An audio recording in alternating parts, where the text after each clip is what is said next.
it had become the party of war, censorship, corruption, big pharma, big tech, big ag, and big money. Here, here. That was the opening to why he was suspending. You know, he goes on to say the system is rigged. The Democrats threw all of their legal weight against him. He didn't stand a chance. He's clearly pissed at them. And that's why, amazingly, he said he's going to keep his name on the ballot in blue states, and he wants you to vote for him there. He may end up, he actually said there's polling suggesting a tie could take place and a contingent election could see him in the White House. But in battleground states where he may be a spoiler, he's pulling back, taking his name out, and he's throwing his support behind Donald Trump. Check this out. This is another clip. CNN cuts away from RFK Jr.'s speech. Is explaining how Democrats and their media partners pulled a coup on Joe Biden. So let's we'll jump right to right here. They would be astonished to learn of a Democratic Party presidential nominee who, like Vice President Harris, has not appeared in a single interview or an unscripted encounter with voters for 35 days. We've been listening to independent candidate Robert F. Kennedy Jr. from Phoenix outlining... Cut away. ...led him... Yo, Fox did cut away eventually, but they played a lot of it through. It's amazing and unsurprising. He ripped the media to shreds. He's talking about how the media is corrupt, how Kamala's got no campaign policies. I could not have said this better myself. He gets up on there and she's like, she has no campaign policies. She's offering nothing. She's not given any interviews.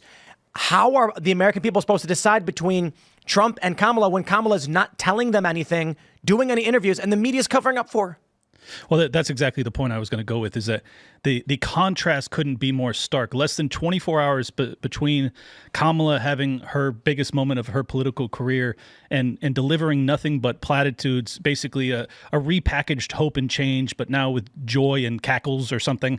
And then you contrast that with the incredible, just apparent sincerity that comes from RFK Jr. in an over hour-long speech that riffs and delves deep into topics that are kind of esoteric. His depth of knowledge when it comes to the chronic health issues that the American people, but he really hammered home the fact that it's really damaging our children.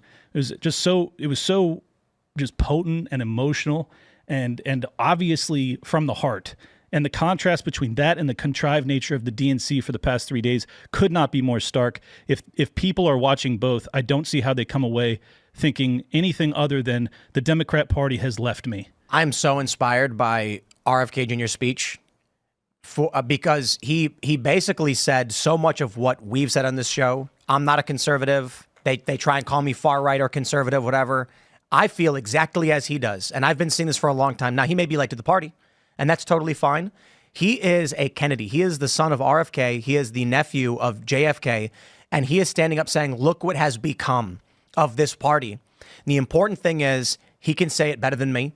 He can reach more people than me. And so for all of us who feel this way, disaffected liberals, post-liberals, this man just stood up in front of the world and amplified everything we've been trying to say. So now when you're talking to your liberal family member, maybe they're older, maybe they're a boomer, you can say, hey, don't take my word for it. Listen to RFK Jr. These are the Kennedys. Listen to them.